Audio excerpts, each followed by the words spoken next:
The telegram arrived 3 days before Ida Gentry did, and by the time her boots touched the red dust of Caldwell, Kansas in the summer of 1878, the man she had traveled 600 miles to marry was already 2 states gone and not looking back. She had left St. Louis in a dress the color of fresh cream, with a trunk of good linens, a set of her mother's china wrapped in flannel, and a heart full of the particular kind of hope that only a woman of 24 who has been promised something beautiful can carry across the open plains.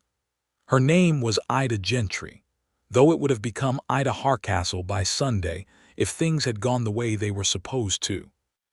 She had the ring already, a modest gold band that Walter Hardcastle had sent ahead by post with a note that said she was going to love Kansas, that the sky alone was worth the journey, and that he was counting the days. She counted them too. She crossed them off in a small leather journal with a carpenter's pencil, one day at a time, watching the Missouri farmland give way to tall grass and then to shorter grass, and then to the kind of endless horizon that made you feel both free and terrifyingly small. The stagecoach rolled into Caldwell just past noon on a Tuesday, and the heat was something Ida had not fully anticipated. It pressed down on the town like a physical weight, shimmering off the dirt road, baking the wood-fronted buildings into a pale, bleached version of themselves. There were men on the boardwalk, horses tied at posts, a dog stretched flat in the only shade available. Caldwell was a cattle town, one of the rougher ones along the Kishom Trail, and it wore that roughness openly, like a badge it had stopped being embarrassed about. Ida stepped down from the coach and adjusted her hat and looked up and down the street for Walter Hardcastle. He was not there. She told herself he was probably held up at the livery or at the Reverend's office making final arrangements. She waited while the driver unloaded her trunk and set it on the edge of the boardwalk. She waited while the other passengers dispersed into the town like water finding its own level. She kept her expression composed because she had learned from her mother that a woman's composure was one of the few things that was entirely her own, and she was not going to give it away cheaply on a dusty street in Kansas. It was the sheriff who finally came to her, not Walter Hardcastle. Not a friend of Walter's, not the Reverend. The sheriff of Caldwell, whose name she would learn shortly was Louis Maddox, crossed the street toward her with the measured, unhurried walk of a man who had difficult things to say, and had given some thought to how to say them. He was perhaps 30 years old, lean the way hard work makes a man lean, with dark hair pushed back under a hat that had seen considerable weather. He wore a badge on his chest and a pistol on his hip and an expression that was careful and serious and underneath both of those things unexpectedly kind. He stopped in front of her and took his hat off, which she noticed. "Ma'am," he said, "are you Miss Gentry, Ida Gentry from St. Louis?" "I am," she said. He looked at her for a moment in a way that told her he wished he were somewhere else having an entirely different conversation. "My name is Louis Maddox. I'm the sheriff here. I have some news about Walter Hardcastle, and I'm sorry to say it isn't good news." Ida felt her composure tighten around her like a corset drawn one notch too far. "Is he dead?" "No, ma'am, he's not dead." Louis Maddox turned his hat in his hands once, then held it still. "He left 3 days ago. He took his horse and a bedroll and about $40 from the account he kept at the bank, and he rode south. From what I've been able to piece together, he received a letter from a woman in Texas about 2 weeks back. Someone he knew before he came to Kansas. He didn't say anything to anyone except to drop an envelope for you at the telegraph office, which I have here." He produced the envelope from his shirt pocket. Her name was written on it in Walter's handwriting, which she recognized from his letters. She took it from the sheriff's hand without looking at it and held it at her side. "He left an envelope," she said. "Yes, ma'am. He couldn't stay and say it to my face." "No, ma'am. He couldn't seem to manage that." The sun was very bright, and the street smelled of horse and dust, and the faint sweetness of something baking in one of the buildings nearby. Ida was aware of at least 4 people watching from various points along the boardwalk, because there was nothing in a cattle town quite as interesting as another person's misfortune. "Well," she said, and was surprised by how steady her voice came out. That is, I suppose, a very complete piece of bad news. I'm sorry, Miss Gentry. I genuinely am. And he sounded like he meant it, which was the thing about Lewis Maddox that she noticed first and forgot last. He sounded like a man who understood what it cost to hear something like this, and who was not going to pretend otherwise just to make himself more comfortable. "What happens now?" she asked. It was a practical question, and she asked it practically, because there was a trunk sitting on the boardwalk behind her, and she had $14 in her reticule and no reservation at any hotel and no return ticket, and no one waiting for her back in St. Louis who would be anything other than quietly told you so about the whole affair. Lewis Maddox looked at her with those careful eyes. "Do you have plans, Miss Gentry? Family expecting you back? Somewhere to go?" She thought about her mother's house in St.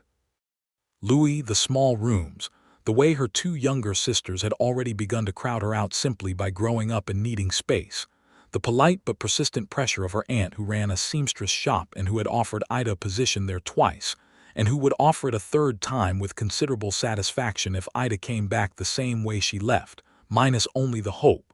She thought about all of that and she said, "Not immediately, no." He nodded slowly. "Then let's get you out of this, son, first. Mrs. Albright runs a boarding house on Chestnut Street. It's clean, and she's a fair woman. You can stay there tonight and figure out the rest when you've had a chance to breathe." It was such an ordinary and sensible suggestion, delivered with such plain decency, that Ida felt something in her chest loosen just slightly, the way a fist unclenches when the emergency passes or when someone offers a hand. "Thank you, Sheriff," she said.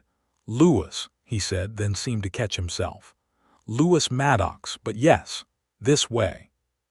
He picked up her trunk without asking if she needed help, which she did, and she followed him down the boardwalk toward Chestnut Street, still holding the unopened envelope at her side, and she did not open it until she was alone in the small room at Mrs. Albright's with the door shut and the curtain drawn against the afternoon sun. Walter's letter was exactly what she expected. He was sorry. He had not meant for things to go this way. Clara, the woman in Texas, was a situation he had thought was behind him, and it turned out it was not behind him enough. He hoped Ida would understand. He hoped she would find happiness. He was certain she would. He wrote her name at the top and his name at the bottom, and in between he laid out his cowardice in very neat handwriting, and she sat on the edge of the bed and read it twice, and then set it on the nightstand and looked at the ceiling. She was not crying. She was not sure yet what she was doing. She had liked Walter Hardcastle well enough from his letters. He wrote with a certain warmth, and he had asked good questions about her, which not all men did.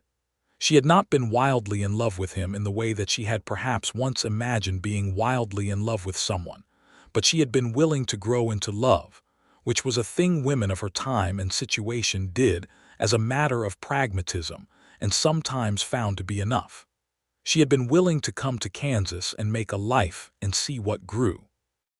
Now she was in a boarding house in Caldwell with $14 and a trunk full of linens and the particular humiliation of having been left before she even arrived. She went down to supper that evening because not going to supper would not help anything. Mrs. Albright, who was a broad woman of about 50 with iron-gray hair and an air of having survived most of what life had thrown at her with her good humor substantially intact, set a plate of beans and cornbread in front of Ida and said, without preamble, "Lewis Maddox told me what happened. Men can be a genuine trial. Eat something." Ida ate something.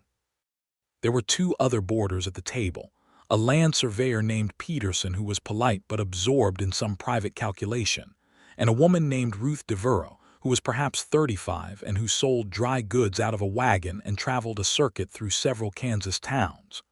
Ruth Devereaux looked at Ida across the table with the direct assessment of someone who had been in several difficult situations herself and said, "You have any skills?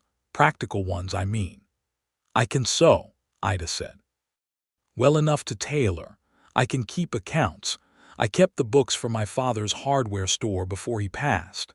Ruth Devereaux nodded as if this were useful information she was filing away. "Caldwell's growing. There's need for that. Ida nodded and ate her beans and told herself that this was one night, one meal, one day at a time, the same as crossing the plains, same as anything. The next morning she woke early, as she always did, and she sat by the window of her room and watched Caldwell come to life in the blue-gray light before sunrise. Cattle drives came through this town. She had known that from Walter's letters. The Kishom Trail ran straight through, and in the summer the longhorns came up from Texas in great dusty herds, and the cowboys who brought them were paid off in Caldwell and spent their wages on whiskey and cards and various other things that kept the saloons busy and the sheriff busier. It was not a delicate town, but it was alive, and there was something in its rawness, its fundamental unconcern with refinement, that Ida found she could breathe in. She put on her sensible dark blue dress, the one she traveled in, and went downstairs and asked Mrs. Albright if she might assist with breakfast in exchange for some reduction in the cost of her room. Mrs. Albright looked her up and down and said, "You know how to make biscuits?" "From scratch," Ida said. "Then yes," said Mrs. Albright. That was how it began. Not the way Ida had planned any of it, but it began. She had been in Caldwell 4 days when she saw Lewis Maddox again.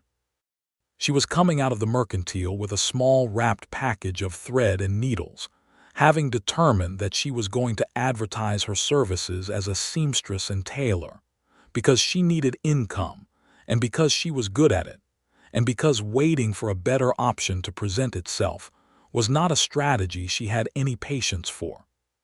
He was crossing the street from the opposite direction, and he nearly walked past her with a preoccupied nod before he caught himself and stopped. "Miss Gentry," he said, "how are you getting on?" "Better than I might be," she said honestly. "I'm staying at Mrs. Albright's for now. I'm going to try to set up some work here." He looked at her with that same careful attention he had given her on the day she arrived, except this time it was less full of the weight of bad news and more simply present. "You're staying, then?" "I don't have a compelling reason to leave," she said, "and I don't like being chased away from things." Something shifted in his expression. Not quite a smile, but in the neighborhood of one. That's a good quality to have in this particular town. They stood on the boardwalk for a moment in the way that two people sometimes do when neither of them is looking for a reason to leave just yet. The street was busy behind them, a couple of cowboys riding through, a wagon loaded with supplies, a woman shaking a rug from an upstairs window. The ordinary commotion of a cattle town in the summer of 1878. "How long have you been the sheriff here?" Ida asked. 3 years, he said, came out from Tennessee, was a deputy in Wichita before this. "Do you like it?" He considered that. "I like the work. Caldwell's not always easy. It's got a reputation, and some of that reputation is earned. But the people who are trying to build something here, the families, the merchants, they deserve someone looking out for them. So yes, I suppose I do like it." She looked at him for a moment and thought that he seemed like a man who had thought carefully about why he did what he did, which she found she respected. "Well," she said, "I should get back. I'm going to write out some notices about the sewing." "I'll put one up in the sheriff's office if you'd like," he said. "People stop in for all kinds of reasons, could be useful." "That's very kind of you." "It's practical," he said, which made her smile for the first time since she had stepped off the stagecoach. She wrote out 5 notices that evening at the small desk in her room in her neat, precise hand. Sewing, tailoring, and alterations. Inquire at Mrs. Albright's boarding house, Chestnut Street. Ask for Miss Gentry. She handed Lewis Maddox one of them the next morning when she saw him on his way through the street, and he folded it carefully and put it in his pocket, and she noticed that by afternoon it was tacked up neatly on the board outside the sheriff's office, alongside notices about lost horses and land sales and wanted men. Her first customer came 3 days later. A rancher's wife named Martha Cooley, who needed 3 dresses let out, and 1 new dress made from a bolt of fabric she'd been carrying around for a year, waiting for someone she trusted with the work. Ida spread the fabric across the table in Mrs. Albright's parlor and measured and pinned, and listened, while Martha Cooley talked about her ranch and her husband and her 2 sons, and the new schoolhouse they were trying to build on the east side of town, and it felt almost like being part of something, which was not a feeling Ida had expected to find in Caldwell, Kansas, but there it was. The money from Martha Cooley paid for 2 more weeks at the boarding house with a little left over, and 2 more customers came after that from word of mouth, and then a fourth. And Ida began to understand that there was in fact a life available here if she was willing to reach for it. She read Walter's letter one more time in the second week, and then folded it very small and put it in the bottom of her trunk, and told herself that was where it would stay. She was not going to carry bitterness around like a stone in her shoe. It would only slow her down. The summer deepened and the cattle drives intensified, and Caldwell, in the high heat of August 1878, was a town stretched thin between the commerce of the trail and the strain that commerce put on everything. The saloons ran late. There were arguments that became fights and fights that occasionally became worse, and Lewis Maddox worked long hours keeping a lid on the kind of trouble that boiled up when young men had cash and freedom and whiskey in combination. Ida would sometimes see him in the mornings, drinking coffee on the steps of the sheriff's office with the hollowed-out look of a man who had been awake since 2 in the morning, and she started bringing him a portion of whatever biscuits she had made for Mrs. Albright's breakfast table, wrapped in a cloth. He accepted them without making a fuss about it. "You didn't have to do that," he said the first time. "I know," she said. "I made extra." That was how they began talking most mornings. Ida with her day ahead of her and her practicality, and her dark blue dress, and Lewis Maddox with his badge and his tired eyes and his fundamental, unconsidered decency. They talked about the town. They talked about the heat and the progress on the new schoolhouse, and which merchants were honest and which bore watching. He told her about Tennessee, about the farm he had grown up on, about the way the light looked different there, greener and closer. She told him about St. Louis, about her father's hardware store, about her 2 sisters who were both now comfortably married and who had written her letters full of carefully worded concern about her situation in Kansas. She did not tell him that the concern in her sister's letters was not entirely free of relief, because Ida had always been the one who was going to do something larger and more complicated than what the neighborhood offered, and both of her sisters had watched this tendency with a mix of admiration and anxiety. And now that the complicated thing had gone sideways, they had both written to say she should come home. And the word home was freighted with a meaning that Ida had spent 24 years both craving and resisting. She did not tell him any of that. But she thought he sensed some of it, the way perceptive people sometimes read the things that are not being said as fluently as the things that are. One morning in late August, about 6 weeks after she had arrived, they were sitting on the steps with their coffee when a commotion broke out down the street. 2 cowboys from one of the Texas outfits had gotten into a disagreement that had begun at the card table the night before and had apparently not resolved itself with sleep. They were in the street, and the shouting had attracted a ring of onlookers, and it was the kind of situation that could go several directions depending on who got there first and how. Lewis set down his coffee cup with the quiet deliberateness of a man setting aside everything that was not immediately necessary, and he stood and walked down the street, not hurrying, not drawing his weapon, just walking with that measured, unhurried certainty that Ida had noticed the very first day and had gone on noticing. He stepped into the space between the 2 men and he spoke, not loudly enough for her to hear the words, but with the kind of calm authority that made both men look at him, and then look at each other, and then, slowly, begin to uncurl from the shape of their anger. She watched him work and felt something she had not expected to feel, something warm and specific, like sunlight hitting one particular stone. She was not going to fall in love with the sheriff of Caldwell, Kansas. She had come here to marry a man who had subsequently made himself absent, and whatever foolish optimism had brought her across the plains was going to stay firmly in hand from here on out. She had a practical situation to manage and a life to build from more or less scratch, and she was not going to complicate it with feelings about a man she had known for 6 weeks. She picked up both coffee cups and went back inside. But the thing about feelings, she was going to discover over the following weeks, is that they don't particularly consult you about their schedule. September came and the heat broke slightly, enough that the evenings turned cool, and the air smelled like the beginning of something different. The schoolhouse was finished, and there was a small gathering to mark the occasion, held on the grass in front of the building with a fiddle player named Old Clarence and Mrs. Devereux's dry goods wagon set up with lemonade and pie. Half the town came out, which in Caldwell's case meant a considerable mixture of shopkeepers and ranchers and cowboys, and the various people who served them and the families who were trying, with varying degrees of success, to stake a permanent claim on a place that still felt provisional. Ida went with Mrs. Albright, who moved through the crowd with the authority of a woman who had been in the town long enough to know where she stood and who needed to know it. Ruth Devereux was there with her wagon and a smile that looked genuinely pleased. Martha Cooley was there in one of the altered dresses, and she introduced Ida to 4 more women who all expressed interest in her sewing work, and Ida made careful note of each name and felt, with some surprise, the particular pleasure of being useful in a place. She was standing near the edge of the crowd with a cup of lemonade when Louis Maddox came and stood beside her. He was not in his full sheriff's mode. The badge was there, but he was not scanning the crowd for trouble in the way he sometimes did. He was simply there the way a person is simply somewhere when they've chosen to be there. "You look like you're fitting in," he said. "I'm trying," she said.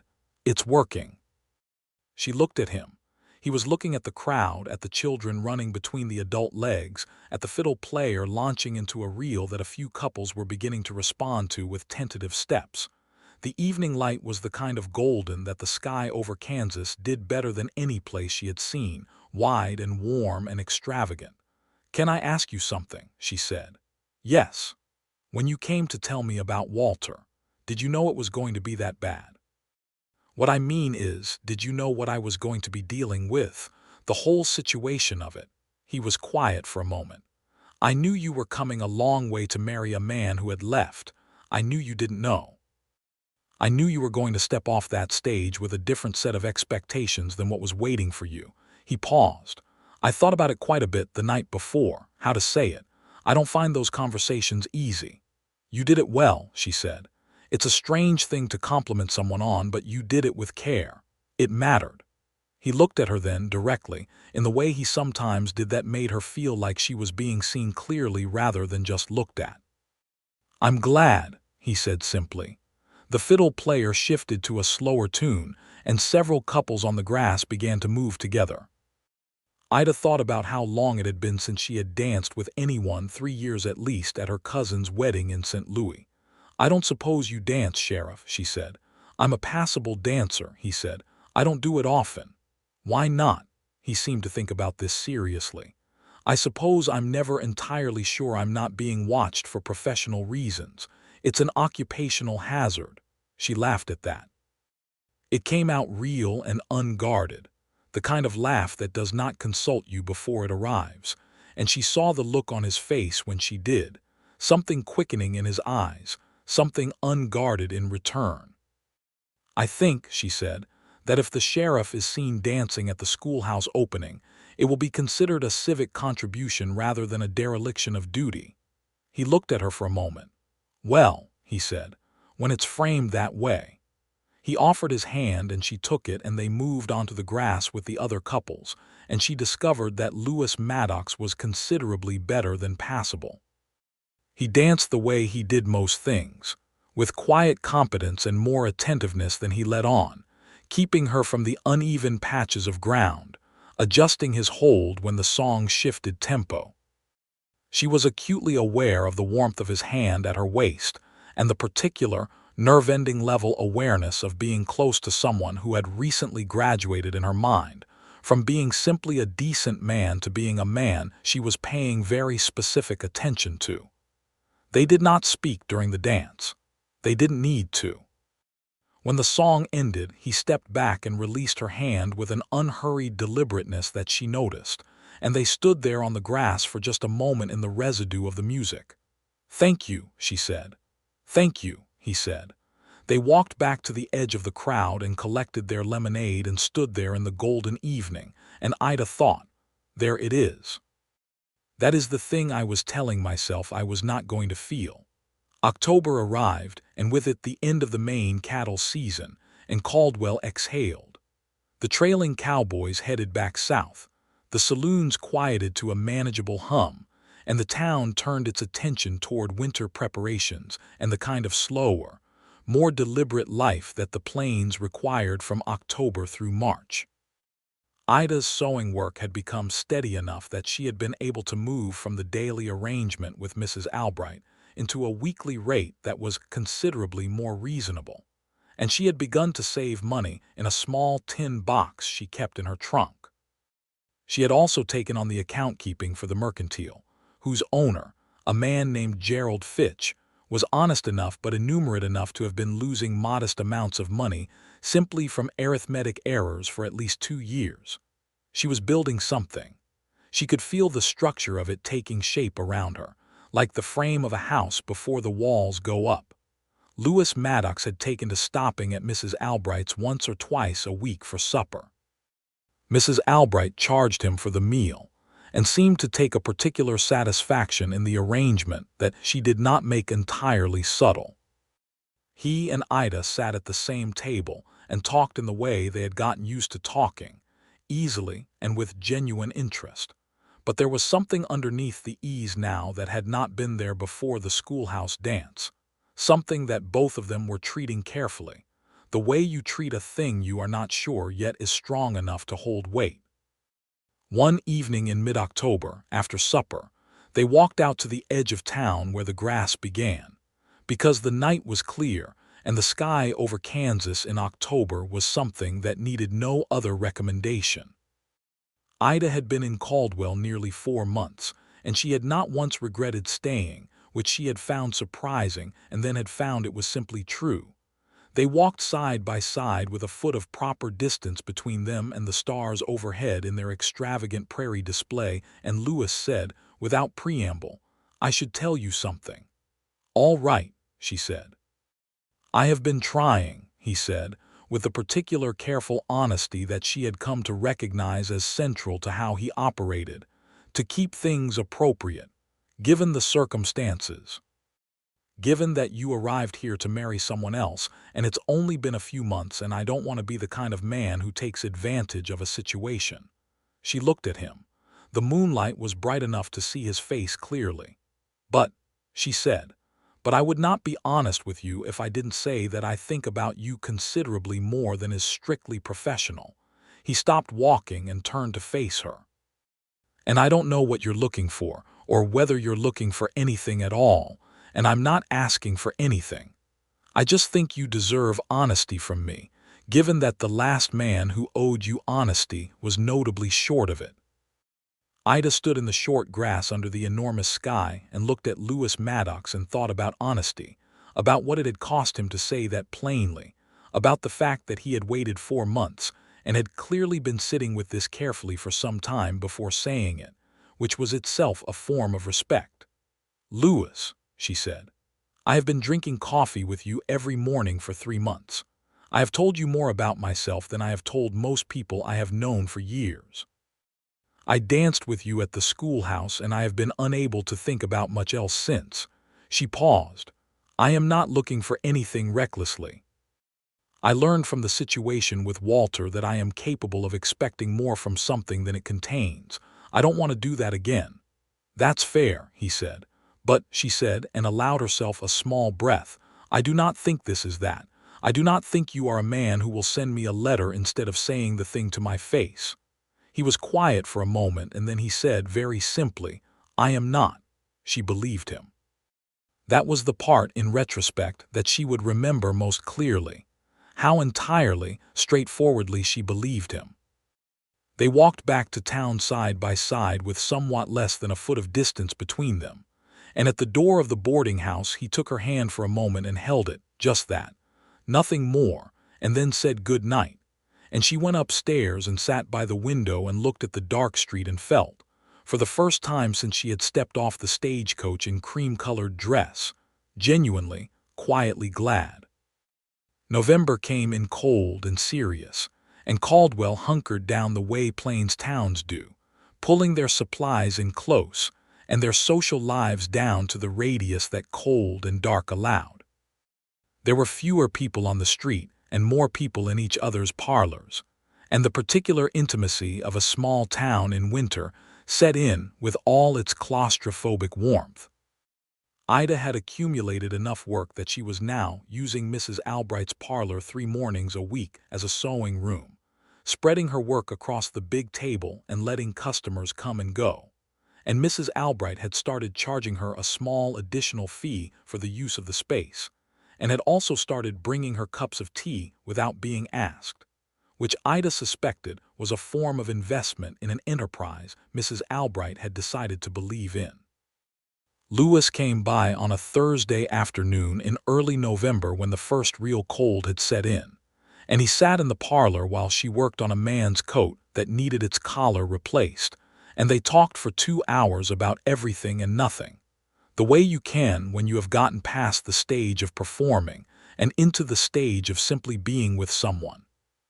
He told her about a letter he had gotten from his younger brother in Tennessee, who was getting married in the spring and had invited him back for the wedding. He said it with a kind of distant wistfulness, the way people mention things they are not sure they can afford to want. "Will you go?" she asked. "It's a long trip," he said. "And the town is harder to leave in the spring with the new drive starting." "That's practical," she said, "but that's not what I asked." He looked at her steadily. "I miss my family. Yes, I'd like to go." "Then you should," she said. "There will always be practical reasons not to do the things that matter, you know that." He looked at her in a way that was very direct, and she felt the look land somewhere deep. "You're right," he said. "You usually are." "I'm not," she said. "I got on a stagecoach to marry a man I'd never met based on a collection of letters. I'm not infallible." "You're building a life in the town where he abandoned you," Louis said. "I think that speaks to a particular quality of judgment." She set down her sewing and looked at him. "Louis." "Yes." "Are you courting me?" He held her gaze. "I am attempting to, yes, with appropriate patience and some uncertainty about whether I'm going about it correctly," she smiled. "You're going about it correctly." He stayed until supper and ate at Mrs. Albright's table, and helped Peterson carry a piece of furniture upstairs that had been needing carrying for a week. And when he left that evening, Mrs. Albright came into Ida's room ostensibly to collect the extra blanket that had been lent on the first night and had somehow stayed through November, and she said, while folding the blanket with great unnecessary precision, "He is a good man, you know, Louis Maddox.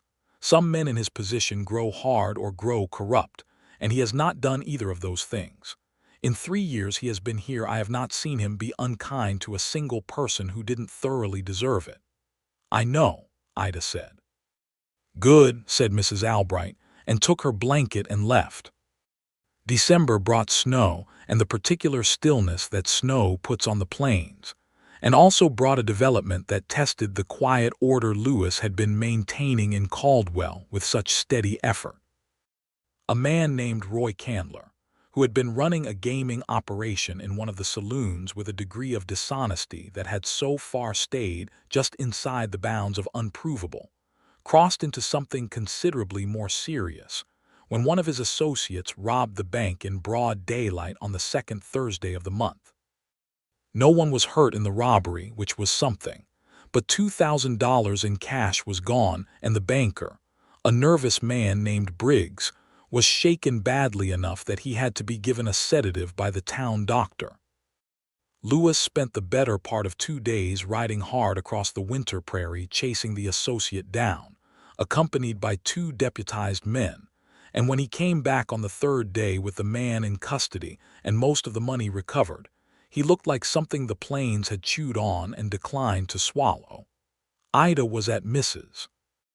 Albright's when she heard the horses on the street, and she went to the window and saw him riding in, and the particular clenching of her heart at the sight of him alive and upright and back was something she did not try to argue herself out of. She simply noted it, the way you note the information that is true whether you find it convenient or not. He came to supper that evening after he had cleaned up and deposited his prisoner and written 3 reports, and had what she suspected was a very short and very necessary sleep on the cot in his office, and she watched him eat Mrs. Albright's beef stew with the focused determination of a man who has spent 2 days eating trail food and is making up for lost time, and she thought, I am in love with this man. She thought it very clearly, the way you sometimes think things that have been building for a long time and have finally become undeniable. It was not anxious or uncertain. It was just a fact, sitting there in her chest with the solidity of something that has made itself at home. She did not say it at supper. But after supper, when he was putting on his coat in the hallway, she put her hand on his arm and said, I am very glad you came back. He looked down at her and something in his face opened in a way she had not quite seen before, something he had been holding back, some careful practiced restraint giving way. Ida, he said. Yes, she said, because she knew what he meant even without the rest of it. He covered her hand with his, the one resting on his arm, and held it there for a long moment, and he said, I don't have fancy speeches. I'm not built that way. I know, she said. I'm not asking for speeches. I think, he said slowly, that the day you stepped off that stage was the worst and the best day. That sounds contradictory, and I'm aware of that. It doesn't sound contradictory to me, she said. He lifted her hand from his arm and held it properly, her hand in both of his, and said, I would like, if you're willing to make this official, to do this the right way. I would like to come calling properly and take whatever time you need, and eventually, when the time is right and not before, I would like to ask you something important. She felt warmth radiate from the center of her chest outward in all directions. I think, she said, that I am willing. He smiled then, a full genuine smile that she had seen pieces of before, but never the whole thing, and it transformed his face in a way that made her want to keep it. He said good night and put on his hat and went out into the December cold, and she stood in the hallway of Mrs. Albright's boarding house and put her back against the wall and looked at the ceiling and thought, well, Ida Gentry, here is something you did not plan for. January was cold, and the town was quiet, and Lewis called on her twice a week with the deliberate formality that he had promised, coming to the boarding house with his hat in his hand, and his intentions plainly stated, sitting with her in Mrs. Albright's parlor, which Mrs. Albright vacated with a diplomacy that was only barely subtle. They played cards and talked, and he read to her from the newspaper, and she mended things while he read, comfortable in a way that felt old and right, as though they had been doing it for years. He took her riding one Sunday in late January when the weather permitted, lending her a gentle mare from the livery and riding alongside her into the flat, bright winter landscape, and she discovered that the Kansas plains in January, under a sky gone white and cold, had a beauty that was completely different from the summer version but no less real. The silence was enormous and total, and they rode through it side by side, and the silence did not need filling. They stopped at a frozen creek and let the horses drink from the unfrozen edge, and Lewis said, without particular lead-up, "Can I tell you about something that happened before I came to Kansas?" "Yes," she said.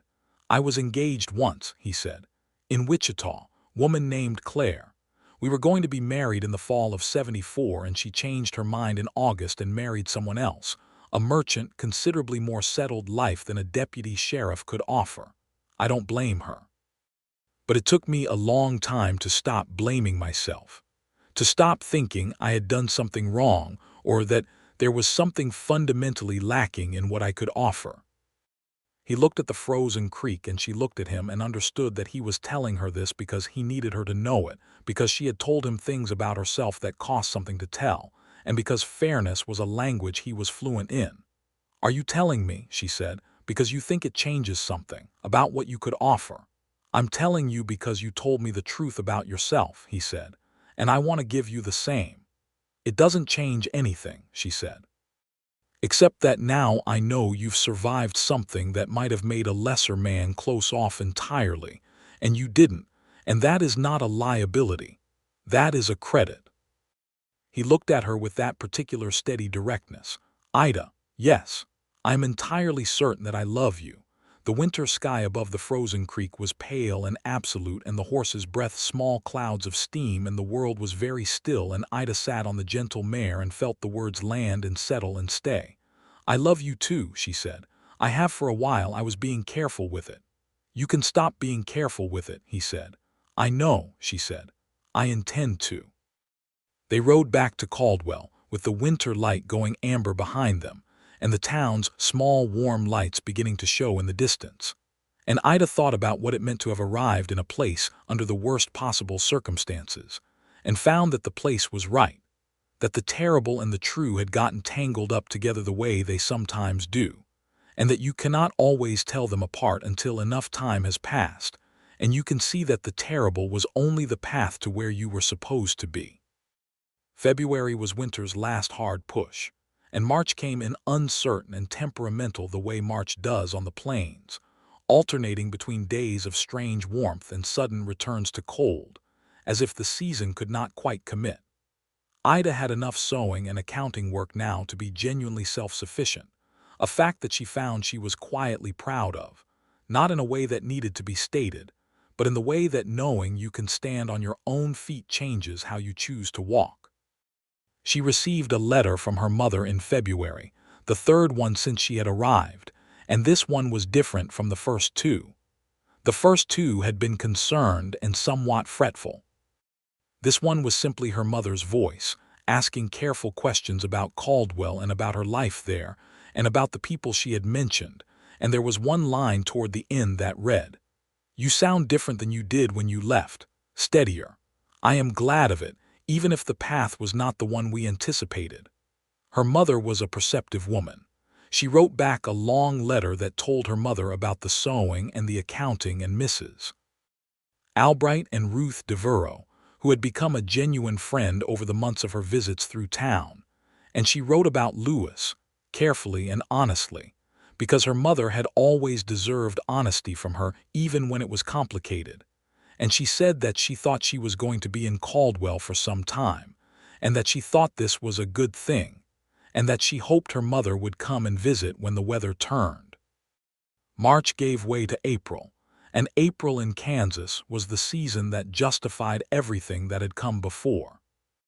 The grass went green with a vividness that still surprised her after a winter of brown and white, and the sky went that particular endless blue that had been in Walter's letters, and she could see now what he had meant about it, even while recognizing that Walter Hardcastle was not someone she thought about with any particular feeling anymore. He had become simply a door that had led to somewhere unexpected and better. On a Saturday evening in the first week of April, Louis took her to supper at the hotel dining room, which was the closest thing Caldwell had to a formal restaurant, and they sat at a table with a real cloth on it and candles, and he was wearing a good dark coat that he had clearly had pressed, and she wore the cream-colored dress she had arrived in, which she had spent considerable time altering to fit better and feel less like something she had worn to a disaster. It had become simply a good dress again. Over supper he told her that he had written to his brother in Tennessee and had told him he would not make it to the wedding in the spring, and when she started to object he said, "I wrote him that I had a reason to stay in Caldwell that I planned to make permanent. He wrote back and said he expected to see me at Christmas with news." Ida set down her fork. "Louis, I know I said I would wait for the right time," he said. "And I know it has only been 8 months since you arrived, and I know that 8 months is not very long, and if you need more time, I will wait however long you need." He reached across the table and put his hand over hers. "But I have been carrying this around since December, and I think you already know what it is, and I would rather ask than go on not asking." She looked at him across the candle and the white cloth and the empty plates, and thought about 8 months ago, stepping off the stagecoach in the heat with an envelope in her hand and no plans, and this man walking toward her with a careful face and borrowed kindness. She thought about coffee on the steps every morning and dancing at the schoolhouse and riding beside the frozen creek, and the way he looked at her as though she were something important and worth knowing. "Ask," she said. He took a breath and said, "Ida Gentry, I am asking you to marry me. Not because it's practical, not because it solves a problem, but because you are the most clear-eyed and brave and real person I have met in my life, and I would very much like to spend the rest of it with you. So I am asking, will you?" The candlelight moved between them and the dining room hummed quietly with other conversations, and Ida thought, yes. Without complication, without reservation, with the whole of herself leaning toward this specific man in this specific town at the end of a road she had not chosen and would not undo. "Yes," she said. He exhaled as though he had been holding that breath for months, which she suspected he had, and he turned her hand over and held it properly, palm to palm, and smiled the full genuine smile that she had been collecting since December. "Good," he said. "Good," she laughed. "Is that all? Good. I have more," he said. "I've been preparing more. I've just temporarily lost access to it." "You can tell me on the way home," she said. "I will," he said. Extensively, he did. They walked home through the April night with the smell of the greening prairie on the air, and he held her hand, and talked with a looseness and lightness she had not heard in him before, the relief of having said the important thing, and she listened and laughed and thought that this was what happy felt like when it was real rather than anticipated. Not the burnished, prepared happiness of expectation, but the alive and unguarded happiness of something that had grown out of hard ground and surprised you both. They were married on the first Saturday of May 1879, in the church that the same community effort had built on the west side of town, the reverend who presided being a compact, serious man named Howell, who had been in Caldwell even longer than Mrs. Albright, and who performed the ceremony with an economy and warmth that suited both of them. Mrs. Albright sat in the front pew and wept very quietly, and in a dignified manner that suggested she considered this a prerogative she had earned. Ruth Devereux was there in her best dress with flowers she had brought from her last supply run, bright and practical as she was herself. Martha Cooley was there with her husband and her 2 sons, and Gerald Fitch from the mercantile, and Peterson, the surveyor who had been at the boarding-house table that first night and who shook Lewis's hand afterward with genuine warmth. Lewis's brother James, who had rearranged his own plans to come out from Tennessee and meet the woman his brother had written him 3 increasingly bewildered and clearly besotted letters about over the winter, was there with his new wife, a cheerful woman named Bess, who took Ida's hands in both of hers during the reception and said, "I have never seen him look like this. Whatever you did, please keep doing it." Ida said, "I mostly just showed up." Bess laughed. "Sometimes that's all it takes." The reception was held in the large room behind the mercantile, which Gerald Fitch had offered without hesitation, and old Clarence, the fiddle player, was there again, and this time Lewis danced with a joy and looseness that was very different from the careful, somewhat formal dance at the schoolhouse in September, and Ida matched him step for step and thought, here is a man who has decided to be happy, which is a choice, and he has made it, and so have I. They moved into the small house on the north side of town that Lewis had been renting for 2 years, and Ida made it into a home with the particular focused competence that she brought to most things, hanging her mother's curtains in the parlor windows and putting her china on the shelf above the fireplace, and setting up a proper sewing table in the back room with good light from the east window for morning work. Lewis watched this transformation with a quiet pleasure that occasionally manifested as moving furniture where she pointed without asking unnecessary questions, which was one of the things she loved about him.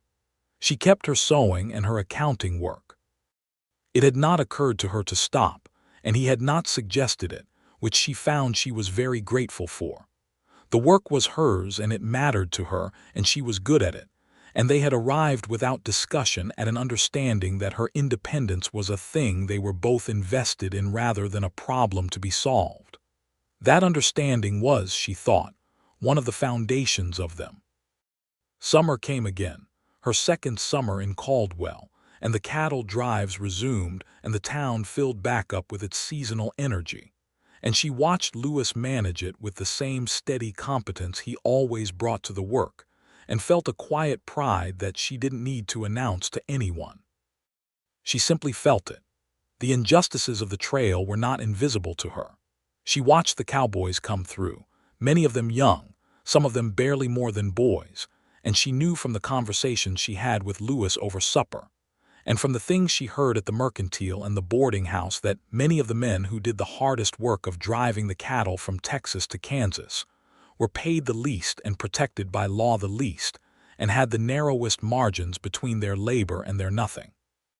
Lewis talked about this with a directness that she respected, about the Mexican cowboys and the black cowboys who did the same work as any other man on the trail, and were paid differently and housed differently and regarded differently, and about the limits of what a sheriff could do in a legal system that was itself unevenly applied. He did what he could do. He applied the law the same way to everyone in his jurisdiction regardless of who they were, which was not universal practice, and which he had argued about with the county more than once with the kind of measured stubbornness that was one of his less discussed but more defining qualities. She had her own version of this. She took on work from any woman who needed sewing done regardless of their position in the town's social hierarchy, which in Caldwell in 1879 was a fairly complex thing. The women who worked in the saloons were not women that the respectable wives of merchants generally acknowledged in public, and Ida found she did not have a great deal of patience for that particular convention. She had arrived in this town with no position at all, and had built one from scratch, and she was not going to decide that the shape of someone's position determined the quality of the person. This had caused one awkward conversation with Martha Cooley, who was a good woman in many ways but who had observed Ida taking measurements for one of the saloon women and had felt the need to comment on it privately. Ida had listened to the comment and then said with perfect politeness, "Martha, I appreciate your concern, and I know it comes from a good place. But I think every woman in this town is working with what she has in the circumstances she finds herself in, and I find I can't judge that. I hope you'll understand." Martha Cooley had been surprised and then thoughtful, and had come around to a version of understanding over the following months that Ida thought was genuine. In late September of 1879, Ida realized she was pregnant. She sat with this knowledge for 2 days before she told Lewis, not because she was uncertain about telling him, but because she wanted to spend 2 days with it privately, the way you sometimes need to hold something entirely your own before you share it with the person it belongs to equally. On the third morning over coffee, she said, "Lewis, I need to tell you something." He put down his cup and looked at her with that full attention he gave things that mattered. "We're going to have a child," she said. His face did the thing it did with the full genuine smile, but larger and quieter and more internal than any version of it she had seen before. He sat very still for a moment, and then he got up from his chair and came around the table and crouched down beside her chair and took her hands and said, "Ida." "I know," she said. "Are you well?" "Very well," she said. "I feel fine. I think I have for several weeks actually, but I wasn't certain." He pressed his forehead to her hands and stayed there for a moment, and she felt the warmth of him, the solidity, the absolute steady reliability of this man who had walked toward her in the heat with careful eyes and given her the hardest news and had not looked away from any of it. "Lewis," she said softly. "I'm just," he said, and then stopped, and she understood that he was simply very full of something and needed a moment for it. "I know," she said again. He stayed there for a while, and she put her hand on his head, and they sat in their kitchen in the early morning light and were very quiet and very glad. The pregnancy was straightforward, the way she had hoped it would be. The town doctor, a man named Prescott who was competent and unpretentious, and had seen enough in a cattle town to be unflappable, confirmed the expected arrival in May of 1880, and told her to rest when she was tired and eat when she was hungry, and send for him when the time came, all of which was both medically sound and practically sensible. She kept working through the winter, modifying her pace as needed but not stopping, because stopping was not in her nature, and because the work still needed doing, and because she had come to understand that being Ida Gentry, who kept accounts and made good dresses and did not flinch from things, was not something that pregnancy altered but something it ran alongside. Louis was attentive without being suffocating, which was exactly right. He built a cradle over 2 months of winter evenings, working in the back room by lamplight with a woodworking care she had not known he possessed, and the result was a beautiful solid thing in dark walnut that he set by their bedroom window and stood back from with the expression of a man who is quietly pleased with himself and not going to say so. "It's beautiful," she said. "It'll last," he said. "That's the important thing." James and Bess wrote from Tennessee to say they were expecting their own child in the spring, and Louis wrote back a letter that Ida read before he sent it because he showed it to her, and it was full of the particular warmth of a man who had found his way back to his family not by returning to the place, but by bringing the important part with him, the closeness, the willingness to say the true things. She thought his brother would understand what he meant. Their son was born on the 14th of May in 1880, in the bedroom of the house on the north side of town, with Dr. Prescott present and Mrs. Albright, who had appointed herself to the task of being useful, and had been, extensively. Ida worked harder than she had worked at anything in her life for several hours, and at the end of it the world contained, in addition to everything it had contained before, a small vigorous boy with Louis's dark hair and Ida's stubbornness written already in the set of his jaw. Louis stood at the bedside and held the wrapped child with the expression of a man who has been entirely remade by something, and is only beginning to understand the extent of it. He was shaking very slightly, which she noticed and found she loved. "He looks like you," Ida said from the pillow. "He looks like himself," Louis said. "He looks extraordinary." They named him Thomas James Maddox, Thomas for Ida's father and James for Louis's brother, and the name sat on him well, the way good names do when they belong to the person they're given to. Mrs. Albright stayed 3 days to help, and then departed with a serenity that suggested she considered her work complete. Ruth Devereux came through town on her circuit 2 weeks later and sat at Ida's kitchen table and held Thomas with the confident ease of a woman who had held many children, and looked at Ida across the table and said, "You look like you belong here." "I do," Ida said. "Yes," said Ruth. "You were always going to." Thomas grew with the cheerful determination that was apparently going to be his defining characteristic from the start, and the house on the north side of town expanded to contain him and his requirements, and his increasing conviction that he was interesting and should be attended to, which Ida found she entirely agreed with. Louis was the kind of father she had, in her better moments of imagination before Thomas arrived, hoped he would be, present and patient and willing to be made ridiculous, which Thomas accomplished by the time he was walking. Caldwell continued its complicated life around them. The cattle seasons came and went. Louis served another term as sheriff, and then another, his reputation in the county solidifying into the kind of steady trust that was not exciting but was deeply reliable. He had deputized 2 men who were good at the work and genuinely honest, which was not something he took for granted. Ida's business had grown to the point where she had taken on a young woman named Clara Andrews, 17 when she started and 18 by the time she was genuinely useful, whose mother had died the previous winter and who needed work and had nimble fingers and a natural instinct for the mechanics of a garment. Ida paid her fairly and taught her properly, and found the teaching as satisfying as the work itself. In the spring of 1882, Ida realized she was pregnant again. She told Louis over coffee as she had the first time, because some rituals are worth repeating.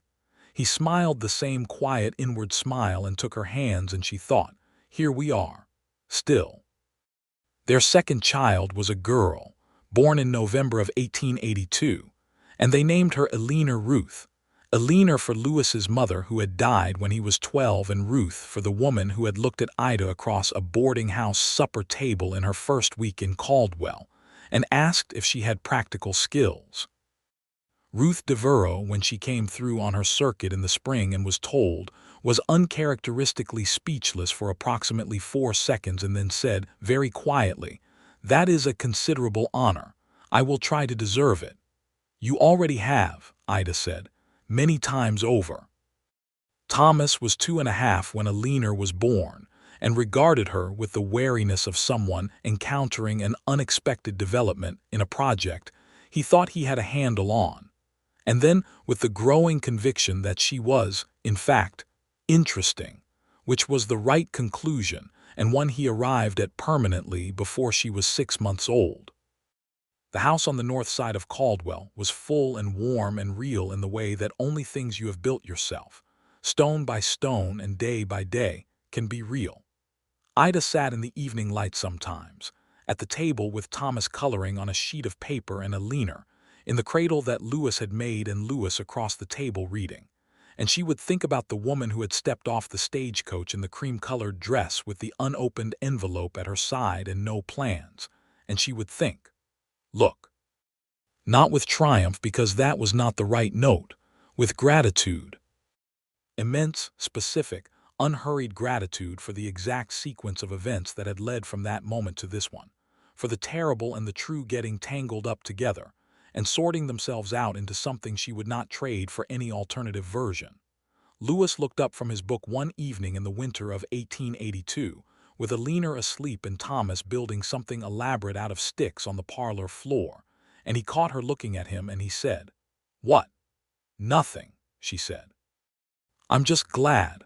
He held her gaze for a moment and then nodded, the way he did when something was true and did not need embellishment. "So am I," he said. Every day, she believed him. She had always believed him. That was the thing about Louis Maddox, the thing she had known from the very beginning when he stood in the heat of Caldwell's Main Street and told her a hard truth and did not look away. He said what he meant. He meant what he said. He was not a man who would send a letter instead of staying for the conversation.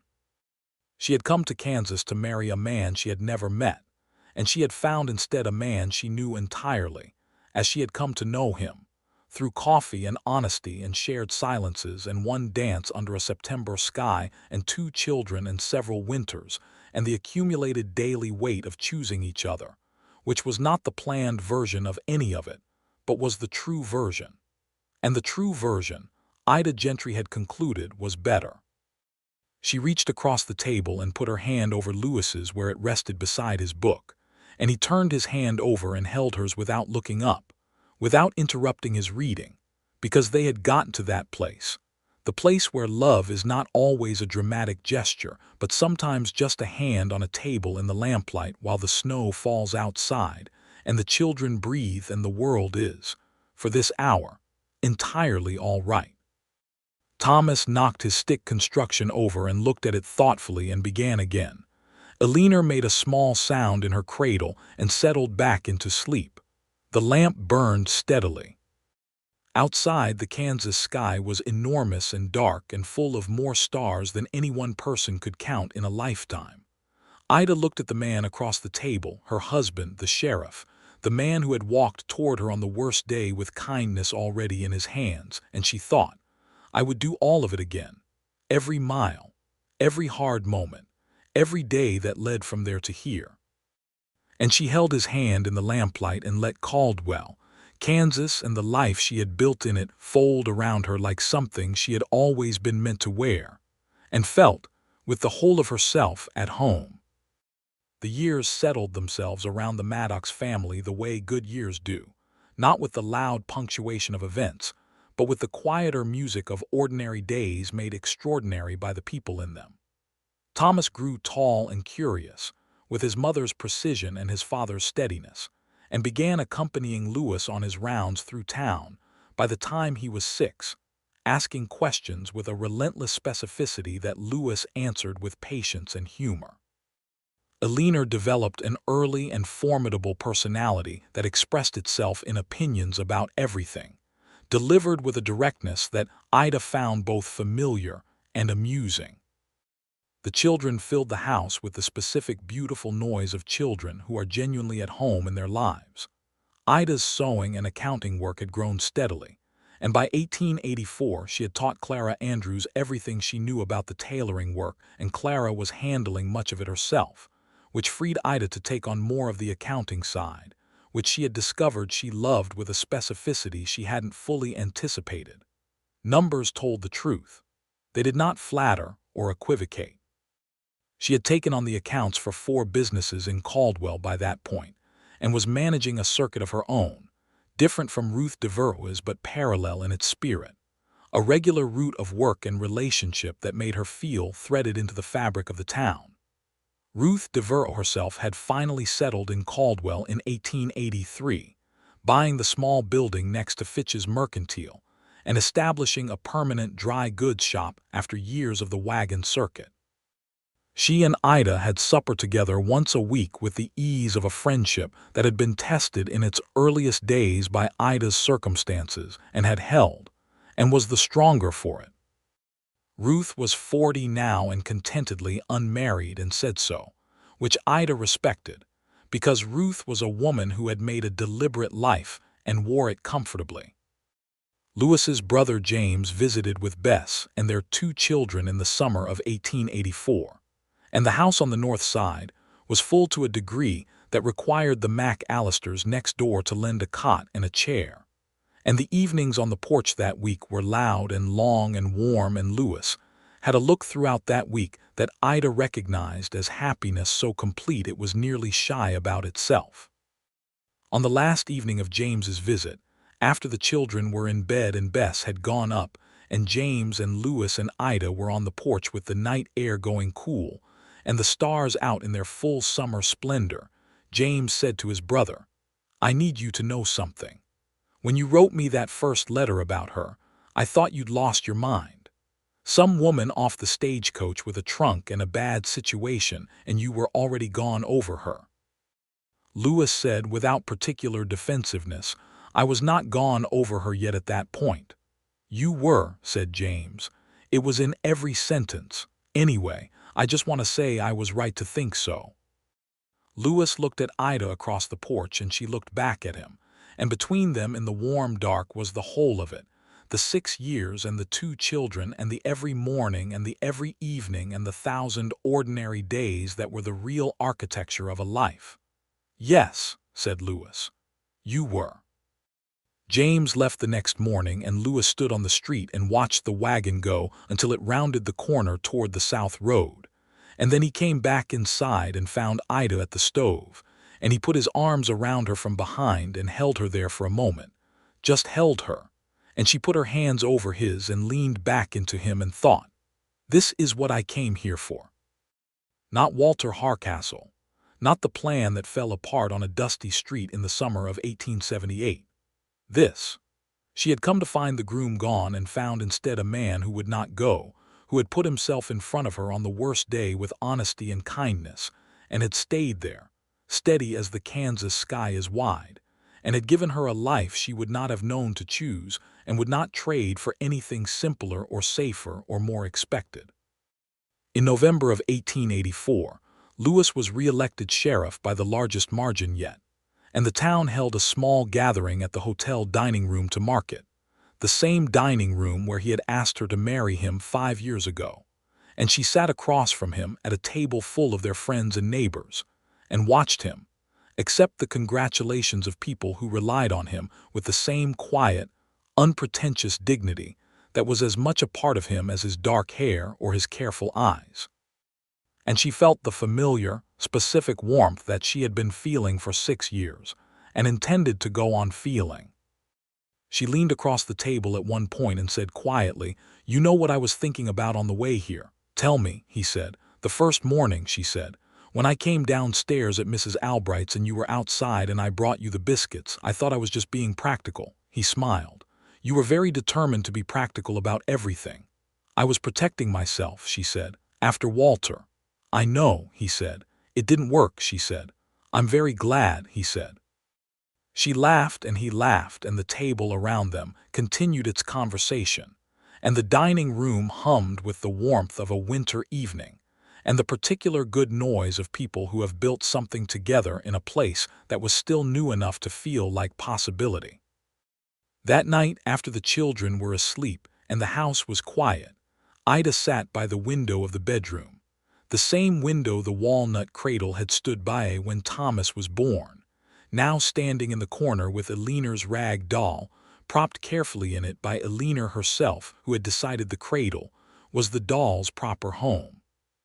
She sat by the window and looked at the dark street and the winter stars and thought about the woman she had been when she arrived, determined and frightened and too proud to show the frightened part.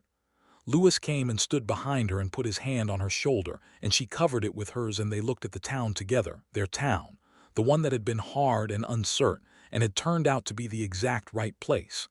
"Louis," she said. "Yes. I am going to tell Thomas and Eleanor about this someday. About how we met. What will you tell them?" She thought about it for a moment. "I'll tell them that sometimes the thing that falls apart is not the thing you were supposed to have. I'll tell them that sometimes the worst day is standing in front of the right door, and you won't know it until later." She paused. "And I'll tell them that their father walked across a dusty street in the heat of summer to give a stranger the hardest news, and he did it with such care that I remember it still." He was quiet for a moment behind her, and then he said, "What will you tell them about yourself?" "That I stayed," she said simply, "when I didn't have to, that I built something out of nothing much, and that it turned out to be everything." He sat down beside her, and they stayed at the window for a long time with the stars over Kansas brilliant and absolute overhead, and the house warm behind them, and their children breathing in their beds, and the whole of their life settled around them like something earned and true.